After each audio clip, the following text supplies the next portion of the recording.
योग दर्शन की 184वीं कक्षा। योग दर्शन का दूसरा साधन पाद चल रहा है और साधन पाद में हम 13वें सूत्र को देख रहे थे। तो पिछली जो चर्चा हमारी चल रही थी उसमें हमने यहां तक पूरा कर लिया था कि अनेक कर्मों को मिला करके एक एक जन्म सिद्ध होता है। ये परमात्मा की न्याय व्यवस्था है। इसमें क्या क्या तर्क थे, क्या क्या बातें थी, वो हमने देख ली थी। आज हम इस विषय को आगे बढ़ाते हैं। तो थोड़ा ध्यान से समझने का प्रयास कीजिएगा। अच्छा, आज की कक्षा को आगे बढ़ाएं इससे पहले मैं आपके सामने एक छोटी सी चर्चा करना चाहता हूँ। बहुत रोचक चर्चा है और बहुत सीखने को मिलेगा। इसी विषय से संबंधित है। 2012 की बात है, जिस समय मैंने कॉलेज में एडमिशन लिया तो मैं जिस विषय से पढ़ाई कर रहा था वो कंप्यूटर था, यानी कंप्यूटर साइंस से ग्रेजुएशन थी मेरी। पहली बार अंग्रेजी माध्यम में पढ़ने का वहां पर अवसर मिला। सारे विषय वहां मेरे लिए सब नए थे। तो अब आदत थी 12वीं कक्षा तक पढ़ने की, सरकारी विद्यालयों में पढ़े थे। ये शैली होती थी कि जितना पढ़ा है, जैसे पढ़ा है, जितना प्रश्न में पूछा गया है परीक्षा में उतना ही लिख कर आना है और अच्छे से लिख कर आना है। ये शैली थी। लेकिन जब वहां पहली बार यूनिवर्सिटी में गए, वहां लिखने का जब अवसर मिला तो पहला सेमेस्टर था। पहले सेमेस्टर में जितना पूछा गया उतना लिखा, बहुत अच्छी राइटिंग में लिखने का प्रयास किया। जितने शब्दों में पूछा गया उतना ही लिखा। और जब पहली सेमेस्टर का मेरा रिजल्ट आया, पहली बार वहां रिजल्ट आया, रिजल्ट बहुत खराब था। लगभग 55-56% मेरे अंक आए थे पहले सेमेस्टर में। बड़ा दुख हुआ, बड़ा अजीब भी लगा मुझको कि इतना पढ़ने के बाद, अच्छे से लिखने के बाद भी क्या स्थिति है ये। दूसरा सेमेस्टर भी ऐसे ही हुआ, कोई बहुत उसमें सुधार नहीं हुए।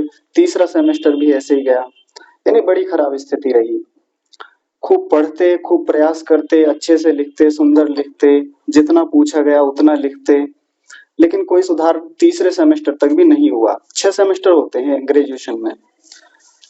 तो जब चौथा सेमेस्टर आने वाला था तो मैंने अपने कुछ दोस्तों से पूछा कि यार कुछ तो बताओ, तुम लोगों के नंबर इतने अच्छे आते हैं और मेरी हालत यह है कि मैं पास भर हो रहा हूँ, बस अच्छी स्थिति बन ही नहीं पा रही है। खूब बढ़िया लिख रहा हूँ, तैयारी अच्छी करता हूँ, फिर मामला क्या है। तो उनमें से एक दोस्त ने, जो बचपन से मेरे साथ पढ़ा था, उसने एक बात बताई कि यही तो गलती है कि जो पूछा जा रहा है तुम वही लिख रहे हो। तुम टीचर के माइंडसेट को समझे ही नहीं। जो एग्जामिनर का दृष्टिकोण है, जो उसका मिजाज है, टेम्परामेंट है, अगर उसको समझ गए एक बार तो बढ़िया से कर ले जाओगे। मैंने कहा वो बताओ तो कि मैं कैसे समझूं उसको। तो उन्होंने एक बात बताई कि हर एग्जामिनर को कॉपी चेक करने के लिए पैसे मिलते हैं। जितनी ज्यादा कॉपियां चेक होंगी उसके उतने ही पैसे मिलेंगे। तो वो तुम्हारी कॉपी को, तुम्हारे आंसर को लिखे हुए को ध्यान से क्यों पढ़ेगा। तुम जितना ज्यादा लिखोगे, जितनी प्रेजेंटेशन तुम्हारी अच्छी होगी, जितने डायग्राम बनाओगे, उसके आधार पे तुम्हें नंबर मिलेंगे। उन्होंने मुझसे पूछा कि कॉपी में टोटल पेज कितने होते हैं। मैंने कहा 32 पेज होते हैं। पूछा भरते कितने हो। मैंने कहा 15-16 तो भर जाते हैं मेरे। कहने लगे ये सबसे बड़ी गलती है, जितने ज्यादा पेज भरोगे उतने ज्यादा नंबर आएंगे। मैंने कहा अच्छा। उसने कहा हाँ, करके देख लेना इस बार। चौथा सेमेस्टर आया, मैंने यही किया, जम करके लिखा। 32 पेज तो नहीं भरेगे, लेकिन हाँ 27, 28, 29 यहाँ तक गाड़ी चली जाती थी। और मुझे बड़ा अजीब लगता था कि इतना कहाँ से लिखें, कैसे लिखें। 12वीं कक्षा तक तो थोड़ा लिखने की आदत थी, जितना पूछा गया उतना लिखते थे और नंबर बड़े कम आते थे। लेकिन चौथे सेमेस्टर में जब ये शैली अपनाई तो नंबर बढ़ने लगे। 65, 66 इतने परसेंट तक एकदम से नंबर मेरे बढ़े। अगले सेमेस्टर में और अच्छे हुए और फाइनल सेमेस्टर जो था, छठा सेमेस्टर जो था, उस तक जाते जाते परसेंटेज बहुत अच्छी बनने लगी, बहुत अच्छी बन गई थी वहां तक। तो मैं, अगर कोई मुझसे पूछे कि आज एग्जाम में क्या लिख के आए थे, मुझको पता ही नहीं होता था क्या लिख के आए। बस घर से कुछ 5-10 चीजें याद करके चले गए कि इतने हेडिंग बनाने हैं, ये डायग्राम बनाने हैं और बस लिखना है जम करके, केवल लिखना है। लिखना क्या है कुछ पता नहीं। अंग्रेजी के क्या शब्द लिख दिए, कितनी लाइन कितनी बार रिपीट कर दी, मुझे खुद पता नहीं होता था। ये सच्चाई बता रहा हूँ यूनिवर्सिटीज की। हमारे शिक्षा व्यवस्था की ये सच्चाई है। और कितना लिख करके आए जम करके, और उतने ही नंबर मिले और धूमधाम से मिले, जबकि सटीक लिखा ही नहीं, सही लिखा ही नहीं। और जब तक सटीक लिखते रहे, अच्छा लिखते रहे, नंबर कम आते रहे। क्योंकि एग्जामिनर हमारे लिखे हुए उत्तर को पढ़ता ही नहीं है, वो लिखे हुए की मात्रा को पढ़ता है कि लिखा कितना है, लिखा कितनी सुंदरता से है। बस उसके उसका अंदाजा लगा करके उसके अनुसार हमको नंबर दिए गए।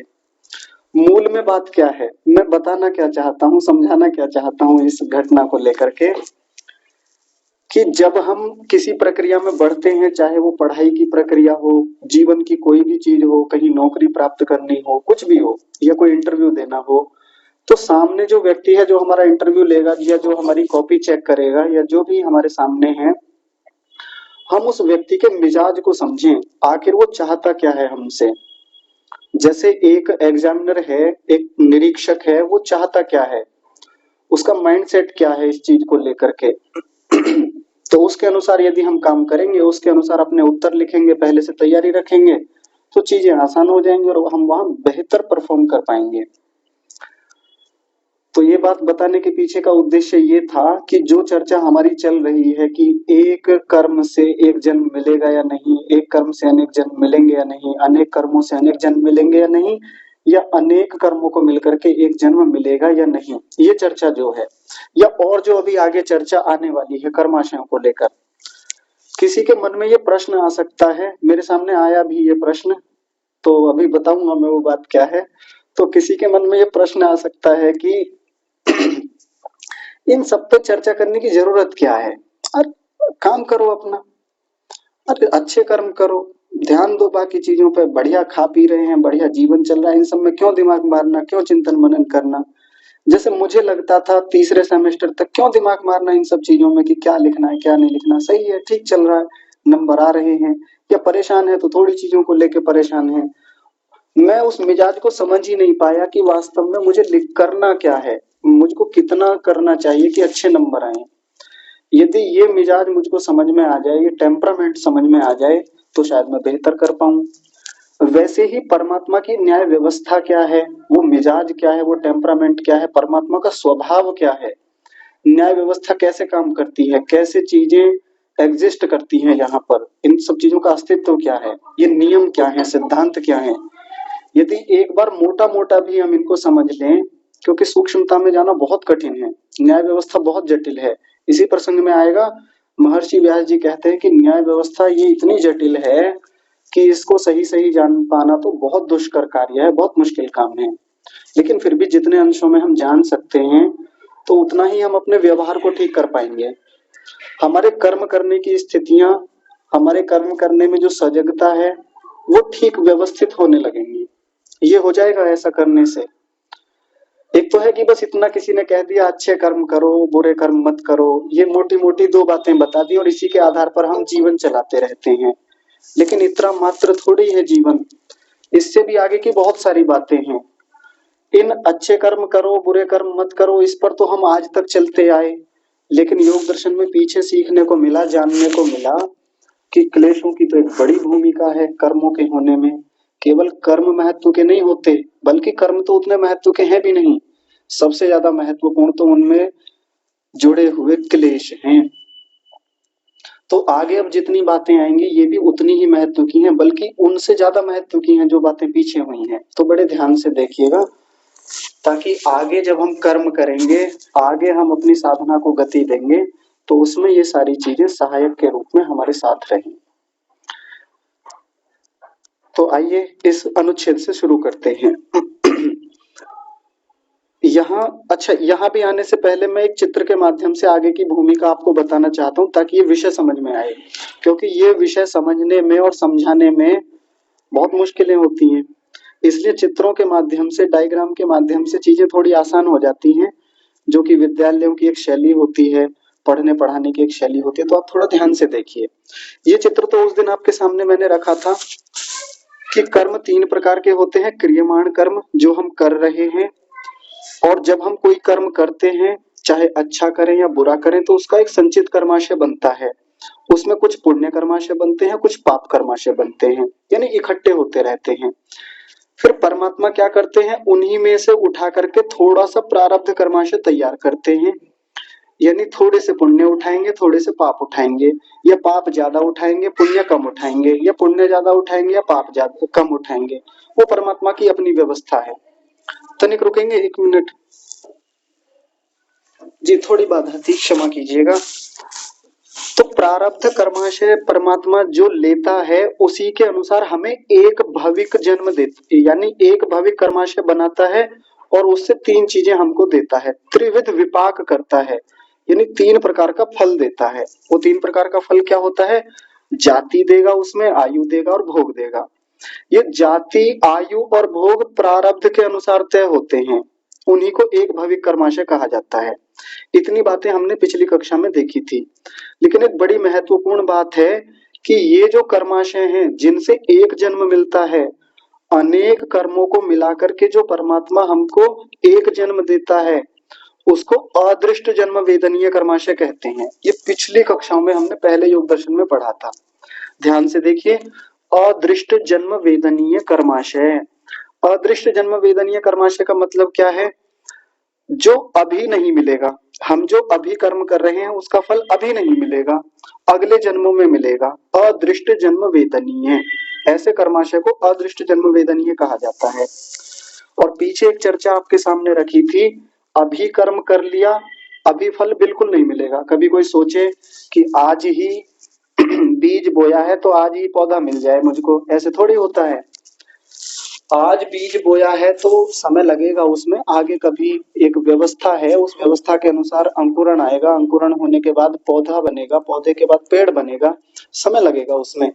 तो वैसे ही जो कर्म अभी किए जा रहे हैं उनका फल जब कभी आगे भविष्य में मिलेगा तो उसको अदृष्ट जन्म वेदनीय कर्माशय कहा जाता है। देखिए मैंने हिंदी में भी लिखा हुआ है, आगामी जन्मों में फल देने वाला कर्माशय। ठीक है, इतनी बात तो सबको समझ में आ गई होगी। लेकिन एक होता है दृष्ट जन्म वेदनीय कर्माशय, यानी जो कर्म मैं इसी जन्म में कर रहा हूं उनका फल मुझे इसी जन्म में मिल जाएगा। ऐसे भी कर्म होते हैं।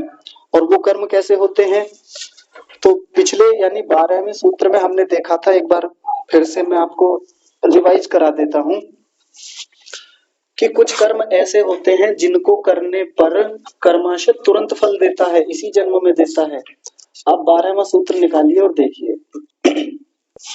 उसमें सबसे पहले तो तीव्र संवेग होना चाहिए, और तीव्र संवेग में मंत्र, तप, समाधि, ईश्वर, देवता, महर्षि, महानुभाव, इन सब की यदि आराधना की जाए, इन सब की उपासना की जाए, इन सब की संगति की जाए और साथ में वैसे कर्म किए जाएं तो उन कर्मों का फल तुरंत मिल जाता है इसी जन्म में ही। ये बड़ी रोचक बात है। और साथ में और भी कर्म होते हैं, इनसे तो पुण्य कर्माशय बनेगा और इसी जन्म में फल को दे देगा। लेकिन कुछ कर्म ऐसे होते हैं जो यदि तीव्र क्लेश से युक्त हैं, जिनमें हम कोई कमजोर व्यक्ति है, बीमार व्यक्ति है, कोई निर्धन व्यक्ति है, कोई हमारे विश्वास पात्र है, यदि उनका हमने अपकार कर दिया, उनकी कोई हानि कर दी, तो उनसे जो कर्म बने, उनसे जो कर्माशय बनेगा वो भी इसी जन्म में फल को देगा और बहुत खतरनाक फल मिलता है। बहुत खतरनाक दुख के रूप में वो फल हमें इसी जन्म में मिल जाता है। तो ये 2 प्रकार के कर्माशय मिल जाते हैं दृष्ट जन्म वेदनीय के अंतर्गत। यहां देख लीजिए, मैं फिर से बोल रहा हूं, थोड़ा सावधानी से सुनेंगे। अदृष्ट जन्म वेदनीय कर्माशय वो हैं कि जिन कर्मों को करेंगे वो संचित हो जाएंगे, परमात्मा उनमें से प्रारब्ध निकालेगा और अगले जन्मों में फल को देगा। इन शब्दों को आप याद कर लीजिए, क्योंकि अब इन शब्दों के आधार पर ये आगे की चर्चा चलेगी। मैं बार बार शब्दों को खोलूंगा तो बहुत समय जाएगा, इसलिए यदि शब्दों को पकड़ लेंगे, शब्दों के तात्पर्य को पकड़ लेंगे तो फिर उनसे आगे होने वाली चर्चा हमारे लिए आसान हो जाएगी। फिर से समझ लीजिए, अदृष्ट जन्म वेदनीय कर्माशय वो हैं जो अभी कर्म किए जा रहे हैं लेकिन उनका फल कभी आगे अगले जन्मों में मिलेगा। लेकिन दृष्ट जन्म वेदनीय कर्माशय वो हैं जिनका फल हमें इसी जन्म में मिल जाएगा। तो देखिए इनकी भी एक व्यवस्था है। तो जब हमने इसी जन्म में कर्म किए तो वो भी इकट्ठे होंगे, वो भी इकट्ठे हो रहे हैं। अब उनमें से कुछ तो ऐसे हैं जो अदृष्ट जन्म वेदनीय बन जाएंगे, यानी इधर जाकर इकट्ठे हो जाएंगे। लेकिन एक और साथ में इकट्ठा हो रहा है कुछ हमारे लिए, एक और कर्माशय बन रहा है जो इसी जन्म में फल को दे देगा। उसमें कुछ पुण्य होंगे, और कौन से पुण्य होंगे? जो 12वें सूत्र में अभी मैंने बताया था, जब हम मंत्र का जप करते हैं, मंत्र का चिंतन करते हैं, मंत्र के अनुसार अपना जीवन चलाते हैं, कर्म करते हैं, तप करते हैं, समाधि यानी ध्यान लगाते हैं, ईश्वर देवता महर्षि महानुभाव इन सब की आराधना करते हैं, इन सब की सेवा करते हैं, उपासना करते हैं, संगति करते हैं, तो उनसे जो पुण्य कर्माशय बनेगा इसी जन्म में फल को देगा।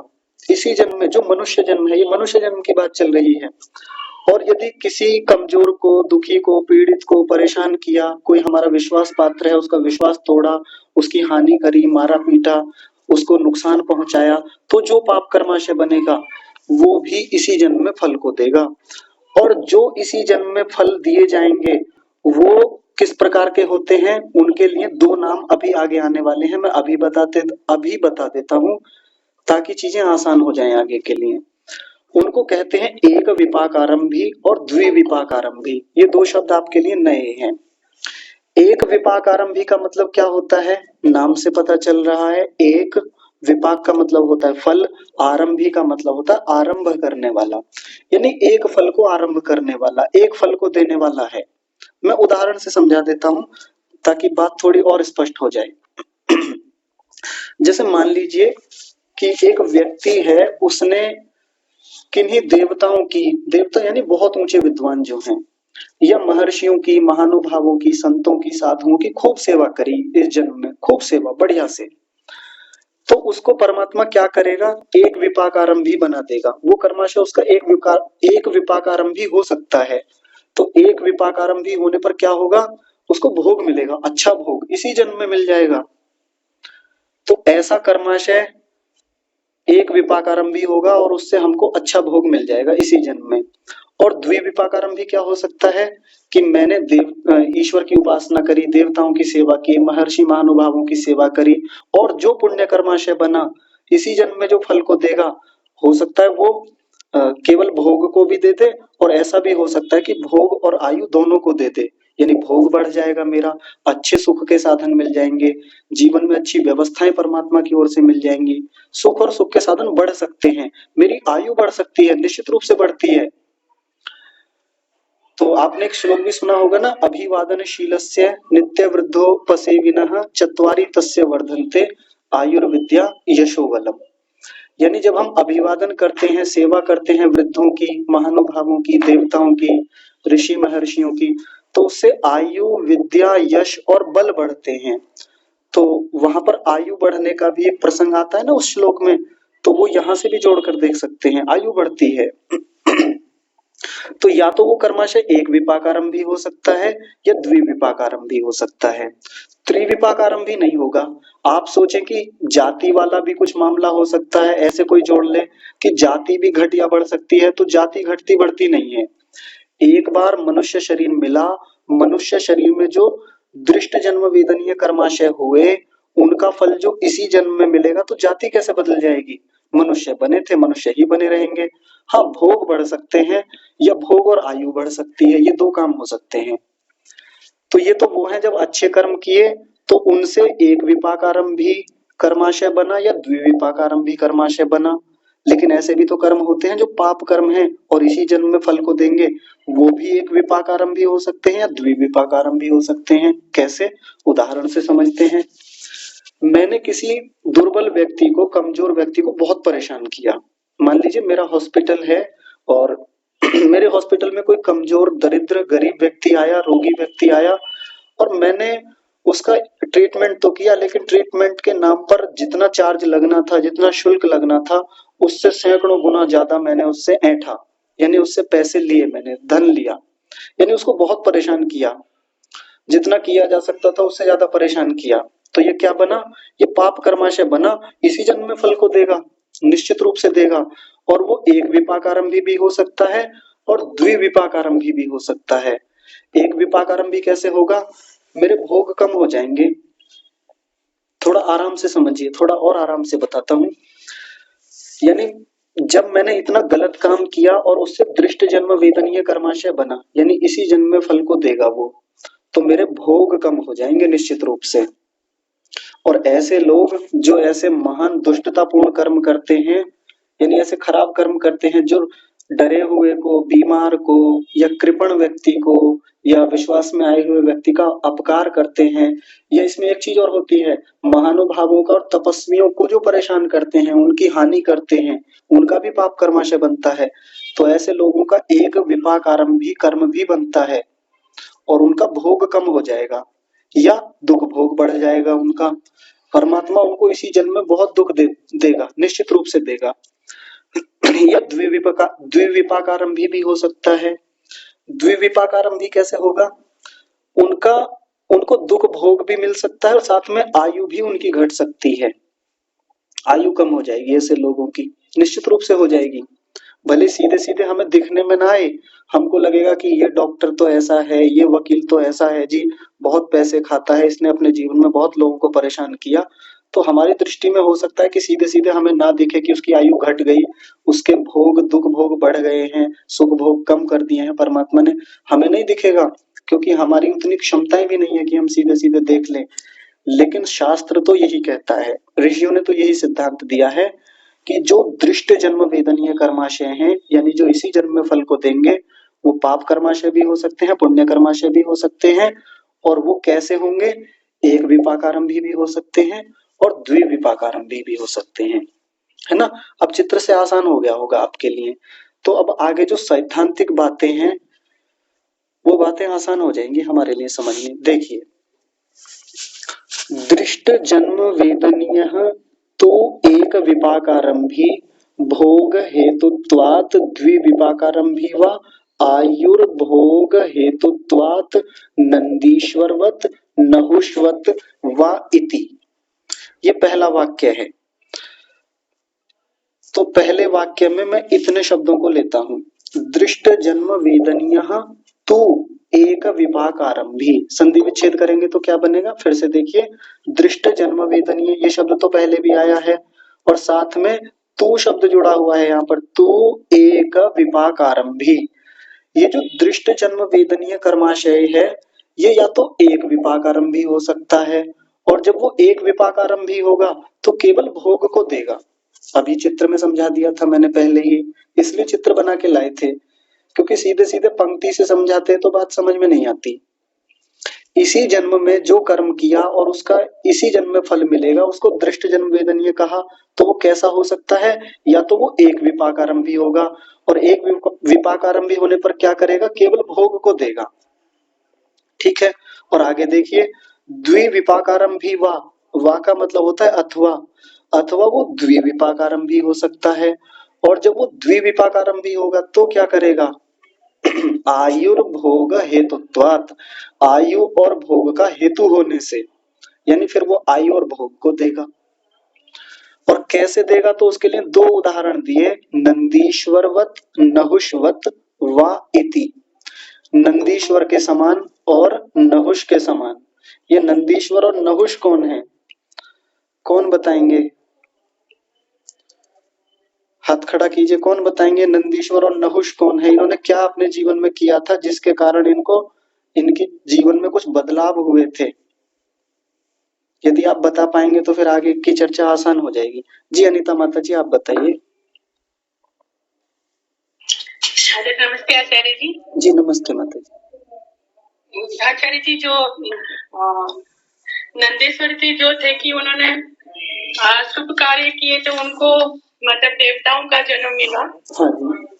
और नहुष जो थे उन्होंने ये मतलब एक अच्छी पोजीशन पे थे वो, अच्छे मतलब, लेकिन उन्होंने बुरे कर्म किए तो उनको जो है खराब योनि मिली। मतलब ये मतलब ये कौन क्या नाम लेते हैं वो जो की योनि, त्रियक योनि है उसमें। तो ये थोड़ा मेरे को समझ में आ रहा है कि ऐसा मतलब पूरे जो अभी आप बता रहे हैं उनका ये फल मिल सकता है। हाँ जी। इसी जन्म में, मतलब ठीक है, अब वर्तमान काल में। हाँ जी बिल्कुल। आपने जब ये बोला ना कि वो त्रियक योनि में गए थे, तो ये योनि शब्द बोलना ठीक नहीं है यहाँ पर, क्योंकि वो त्रियक योनि में गए तो मतलब फिर तो शरीर बदल गया।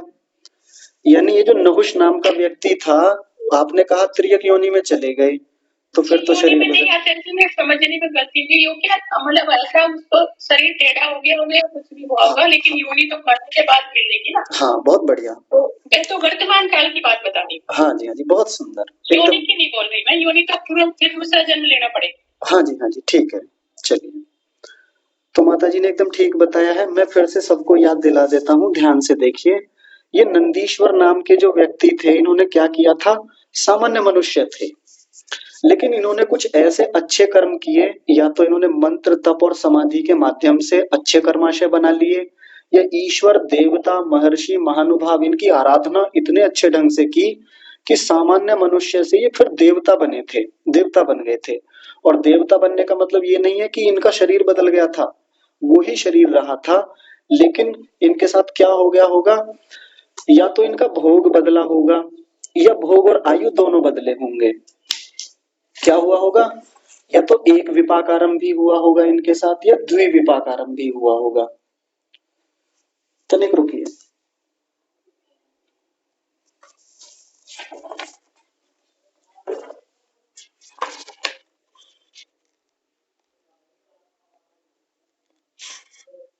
हाँ, ठीक है। यानी इनकी आयु बढ़ गई होगी। यदि इनको द्विविपाक आरंभ भी इनके कर्माशय बन गए होंगे, तो इनकी आयु भी बढ़ गई होगी और साथ में इनको सुख भोग अच्छे मिल गए होंगे। नंदीश्वर को, ये नंदीश्वर कुमार जो थे, पहले सामान्य मनुष्य थे, लेकिन इतने अच्छे कर्म थे कि या तो इनके एक विपाक आरंभ भी इनको कर्माशय बने, और एक अच्छा और शरीर मिलता चला गया, अच्छी आयु होती चली गई, सुख के साधन इनको अच्छे मिलते चले गए। ये इनके साथ हुआ। और दूसरे व्यक्ति का उदाहरण दिया नहुषवत इति। ये नहुष थे। नहुष कौन थे? देवताओं के इंद्र थे, यानी देवताओं के राजा थे। इनके साथ खराब चीज क्या हुई? देवताओं का शरीर मिला था, बहुत अच्छी स्थितियां मिली थी, अच्छे भोग मिले थे, लेकिन खराब काम इनके साथ क्या हुआ कि इन्होंने कुछ गलत काम किए थे, और बहुत गलत काम किए। कैसे काम किए होंगे? तो या तो इन्होंने गरीब कमजोर दरिद्र, ये जो विश्वास पात्र लोग हुए होंगे, उनकी हानि पहुंचाई होगी, या जो देवता महानुभाव महर्षि तपस्वी रहे होंगे उनको परेशान किया होगा। तो ऐसा करने से इनको त्रियकत्व प्राप्त हुआ था। त्रियकत्व का मतलब इनको कुछ ऐसी स्थितियां मिली कि पहला जो शरीर था उसमें टेढ़ापन, जैसा माता जी ने बताया, कई बार शरीर खराब हो जाता है। या हम यहाँ से देखें तो या तो एक विपाकारम भी इनको कर्माशय बना होगा इनका, या द्विविपाकारम भी बना होगा। तो एक विपाकारम भी होने से क्या हुआ होगा? इनके भोग परमात्मा ने घटा दिए होंगे, या दुख भोग बढ़ा दिए होंगे, दुख मिला इनको आगे जाके। क्योंकि देवता होना अपने आप में बड़े सुखों की बात है, बड़े सुख मिलते हैं।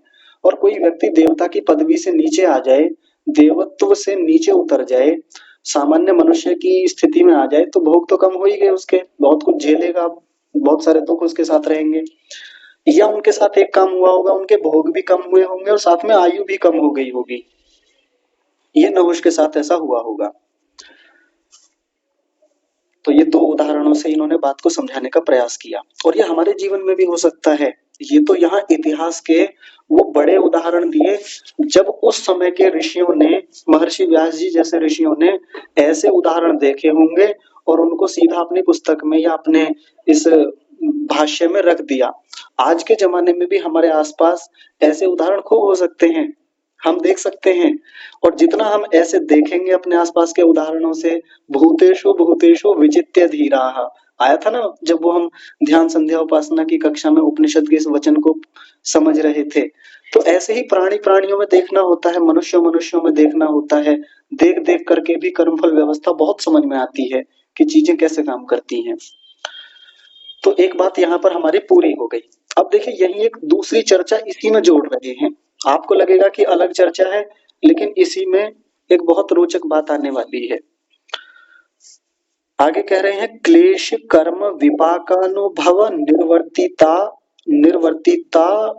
निर्वर्तिता भी तो वासना भी अनादिकाल सम्मूर्छितम इदम चित्तम विचित्रीकृतम इव सर्वतो मत्स्य जालम ग्रंथिभिः इव आततम। यहाँ पर एक शब्द है आततम इति एता अनेक भव पूर्विका वासना। हाँ, मोटा मोटा मैं बता देता हूँ, वासनाओं के बारे में बात चलेगी। वासना मतलब संस्कार। संस्कार कैसे बनते हैं, ये अभी तक जो चर्चा चल रही थी वो तो कर्माशयों के बारे में चर्चा थी कि कर्माशय कैसे बनते हैं। अब संस्कारों के बारे में एक बात बता रहे हैं कि संस्कार कैसे बनते हैं और कितने जन्मों में बनते हैं। तो उसके लिए सबसे पहले आधारभूत बात उन्होंने कही, क्लेश कर्म विपाकानुभव निर्वर्तिताभिः। क्लेशों से वासना बनती है। पीछे हम देख के आए थे, अविद्या, अस्मिता, राग, द्वेष और अभिनिवेश। इन क्लेशों की जो वृत्तियां जब भीतर हमारे चल रही होती हैं स्मृति के रूप में या किसी अन्य रूप में, तो उनसे भी वासना बनती है, यानी संस्कार बनते हैं, हमारे चित्त में बन रहे होते हैं। साथ में उन क्लेशों से युक्त होकर के जो हम कर्म करते हैं, उन कर्मों की भी वासना बनती है। देखिए बहुत रोचक बात है। अभी तक हमने पीछे देखा कि वृत्तियों से वासना बनती है, यानी वृत्तियों से संस्कार बनते हैं, ये तो सबको समझ में आता है, इस पर खूब बातें हमारी हुई। लेकिन कर्म करते हुए भी संस्कार बनते हैं। जिस समय मैं कोई कर्म कर रहा हूं, चाहे अच्छा कर्म चाहे बुरा कर्म, उसके पीछे यदि क्लेश जुड़ा हुआ है तो फिर उसकी भी वासनाएं बनेंगी, उसके अलग संस्कार बनेंगे। आप सोच रहे हैं कितना गहरा जाल है भीतर संस्कारों का। और साथ में एक और रोचक बात कह रहे हैं, विपाक। जिस समय कर्मों का फल दिया जा रहा होगा उस समय भी क्लेश जुड़े हुए रहते हैं। जब कर्मों का फल मिलता है, इसी सूत्र में पढ़ा, क्लेश मूल कर्माशयो दृष्टादृष्ट जन्म वेदनीय। नहीं, क्षमा कीजिए, ये तो 12वां सूत्र था। अभी जो 13वां सूत्र हम देख रहे हैं, सूत्र क्या है, सती मूले तद विपाको जात्यायुर्भोगा। जब उनका विपाक होता है तो उस समय भी संस्कार बन रहे होते हैं। और एक शब्द इसमें लगाया, अनुभव।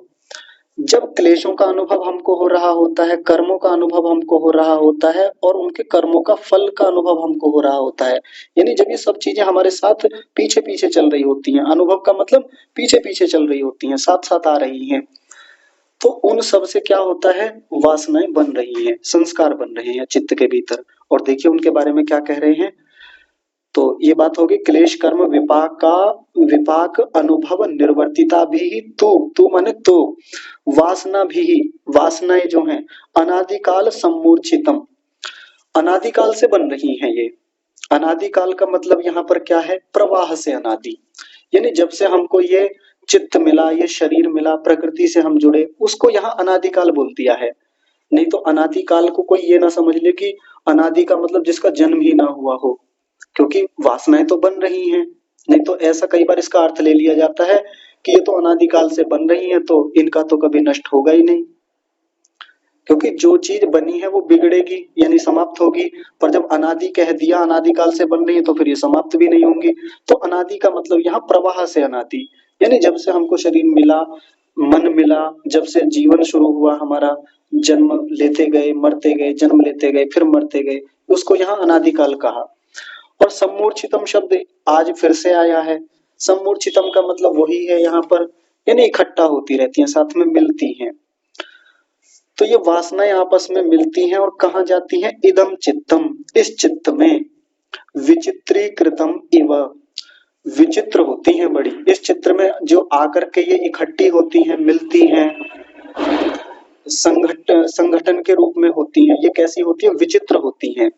विचित्र शब्द के दो मतलब हैं।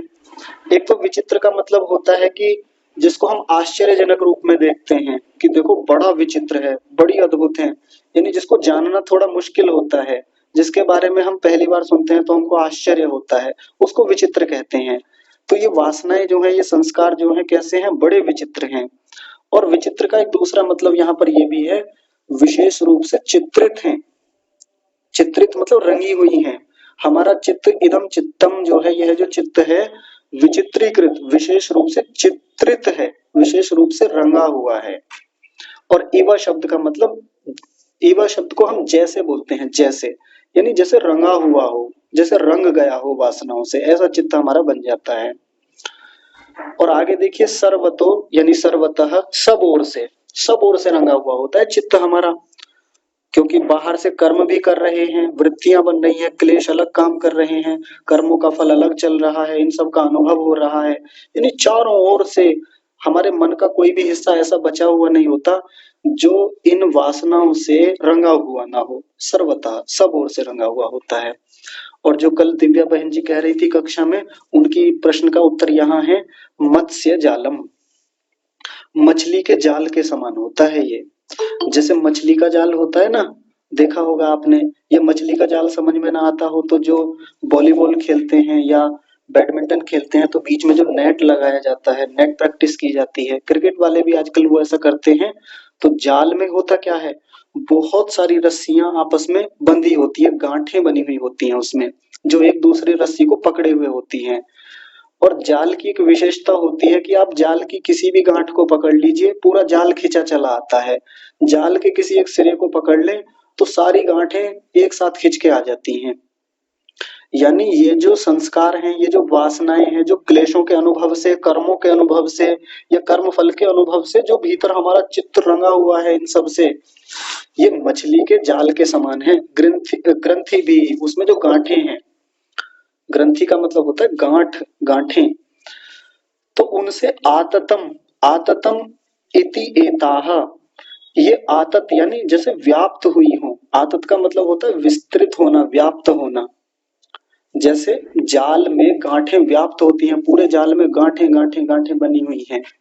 और बड़ी रोचक बात यह होती है कि एक गांठ दूसरी गांठ के साथ संबद्ध होती है। दिखने में अलग लगेंगी कि एक गांठ तो यहाँ है, एक यहाँ है, एक यहाँ है, एक उस कोने में है, एक उस कोने में है, लेकिन एक गांठ को पकड़े तो सारी गांठें साथ चलती हैं। तो वैसे ही चाहे किसी भी कर्म से अंदर संस्कार बने हों, लेकिन जुड़े हुए सब आपस में है वो संस्कार। चाहे अविद्या के हों, अस्मिता के हों, राग के हों, द्वेष के हों या अभिनिवेश के हों, सब संस्कार आपस में गुथे हुए होते हैं। अविद्या को समाप्त कर लिया, सारे समाप्त हो जाएंगे। अविद्या आ गई, सारे के सारे आ जाते हैं। हमारे चित्त में यदि अविद्या आ जाए तो राग अपने आप आ जाता है। चित्त में अविद्या बैठी हुई है तो द्वेष अपने आप आ जाएगा, अभिनिवेश क्लेश अपने आप आ जाएगा, अस्मिता क्लेश भी अपने आप आ जाएगा। यदि अविद्या के यानी क्लेशों के संस्कार भीतर हैं तो कर्म भी वैसे ही होंगे, जुड़ा हुआ रहता है मामला आपस में। जैसे मछली का जाल जो होता है, मछली पकड़ने का जो जाल है, जैसे उसमें सारी चीजें होती हैं। अगर कर्मों का फल होगा ना तो सारी चीजें, क्लेश भी कर्म भी सब आपस में जुड़े हुए रहेंगे। इतना ये विचित्र है, विशेष रूप से चित्रित है, रंगा हुआ है, बहुत अद्भुत है। और साथ में क्या कह रहे हैं, अनेक भव पूर्विका वासना। हाँ, दिव्या बहन जी ने कल प्रश्न पूछा था कि जब मनुष्य शरीर के अतिरिक्त योनियों में हम लोग जाते हैं, हम यानी आत्मा जाते हैं, तो क्या उसमें भी हमारे वासनाएं बनती हैं, संस्कार बनते हैं?